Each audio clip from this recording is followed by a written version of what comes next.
Immediately next, we will hear from Mohammed Sherif Yakubu, representing the youth sector, and consultation took place on the 14th of November. Yakubu, please.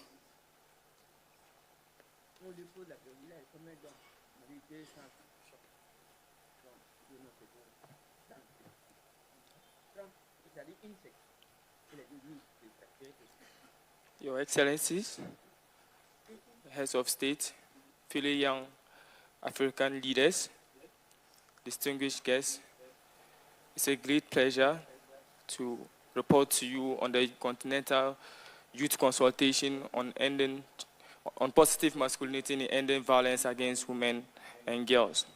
But before I proceed, I would like to express my sincere gratitude to the government of Senegal and UNFPA for facilitating one of the biggest consultations, one that brought together about 120 plus youth leaders across Africa and the AU member states to discuss and share their perspective in the progress made from the first and second AU Men's Conference. I'm just basically going to do two things. First of all, I'm going to give you a brief background of the consultation and then take you through the recommendations that come from the discussion we had as youth leaders. As I mentioned earlier, the consultation brought together about 120 young people.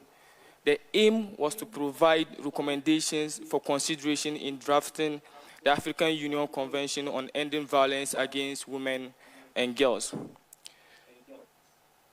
We, the youth leaders of Africa, urge the African Union to recognize and enable our potential to flourish towards the transformative progress that is needed for the attainment of Agenda 2063, while unlocking the dynamism and creativity that is embodied by every young person in Africa.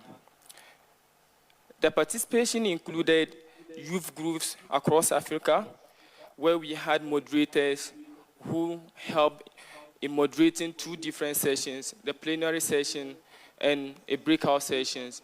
Basically, the breakout sessions was to gather ideas, young leaders and youth leaders who are working in the area of championing women's rights and fighting all forms of violence against women and girls, to share their experiences, to share their interventions, how far they have come, the gaps that existed and the opportunities that are available, so as for us to be able to come out with recommendations that will serve as foundation in drafting the Convention on Ending Violence Against Women and Girls in Africa. So these are some of the recommendations that came from the discussions. We recognize the exponential effect of the digital world.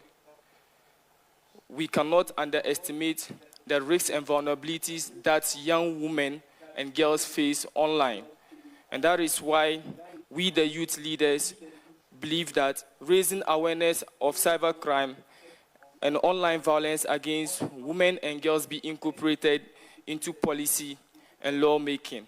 We also acknowledge the challenges that is posed by the normalization of violence within societies, within our traditional perspective, and within all forms of social and cultural factors.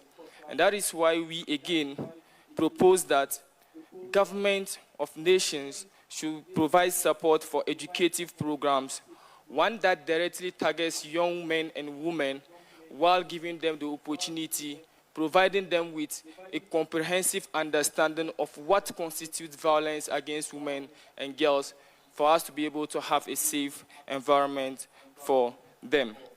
And in order to promote positive masculinity for transformative progress, we highly recommend that you involve youth in the decision-making process at all levels, because that is when we are able to bring our ideas and share our perspective as far as violence against women or girls, violence against women and girls are concerned. But the most important thing we must acknowledge is the diversities that exist, especially what it means to what violence means for different sets of different girls in all aspects. And that is why we recommend taking inclusive steps, one that directly targets to promote women and girls from any form of violence. But the most important, every point in time have to constantly fight for their rights, especially in terms of accessibility within underserved, and underprivileged communities. And that is why we propose that immediately these particular recommendations are being done, immediately the convention is done, governments of all countries must first of all ratify it as soon as possible, localize it, translate it into all forms of languages so that it will be accessible to the average individual, the average girl, for them to be able to really understand what their rights are and be able to use it, while providing funding for its implementation.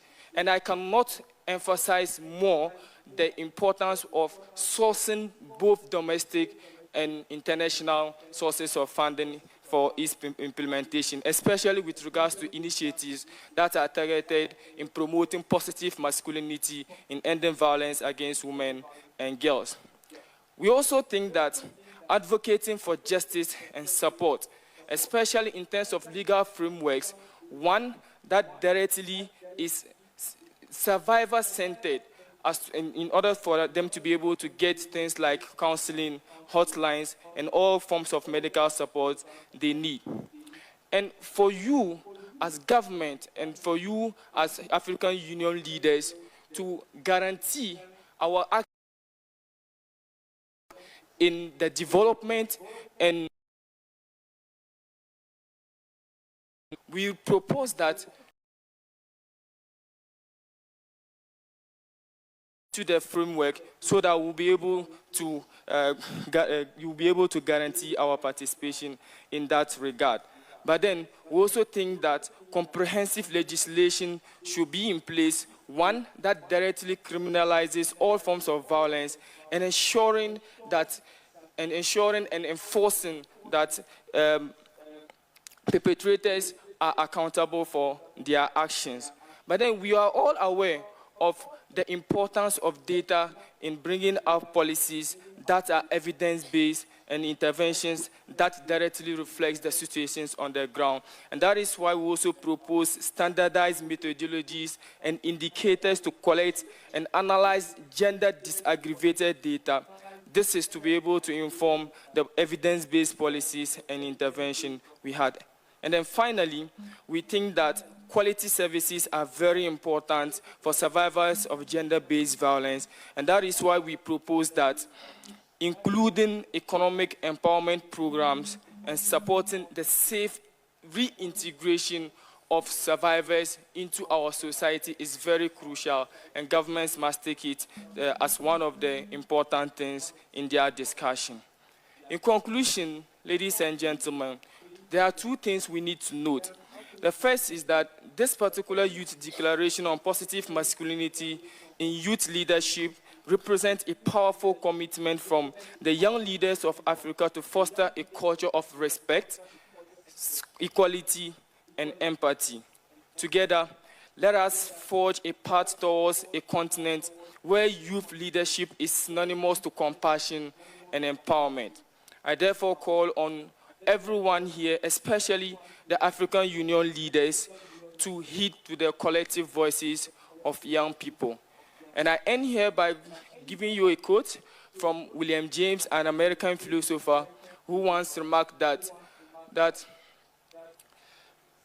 the world we live that seems so insane is as a result of a belief system that is not working.